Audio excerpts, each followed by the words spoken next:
TV9 impact ఇది. తెలంగాణ సచివాలయ ఉద్యోగులు టైంకి రావడం లేదంటూ TV9 వరుస కథనాలతో ప్రభుత్వంలో ఒక పెద్ద కదలిక వచ్చిందని చెప్పాలి.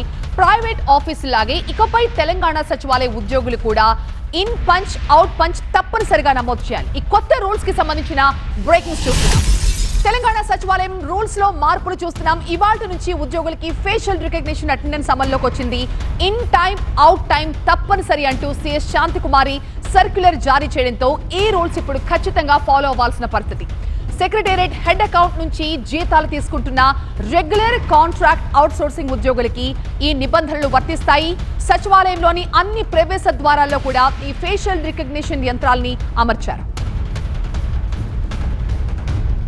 మా ప్రతినిధి ప్రభాకర్ తో మాట్లాడదాం. ప్రభాకర్, ఎట్టకేలకు రూల్స్ అయితే అమల్లోకి వచ్చినట్టుగా తెలుస్తోంది. మరి ఏంటి ఈ కొత్త నిబంధన గురించి సచివాలయ ఉద్యోగులు ఏమనుకుంటున్నారు? TV9 ఫ్యాక్ట్ చెక్లో మనం చూపించినట్టుగా 11:30 లేదా 11:45 వరకు కూడా ఉద్యోగులు రావట్లేదు అనేది ఏదైతే ఎస్టాబ్లిష్ చేశామో దాని ఇంపాక్ట్ అనేది చెప్పాలి. ఇది ఈ రోజు నుంచి ఫేషియల్ రికగ్నిషన్ సిస్టమ్ అమల్లోకి వచ్చింది.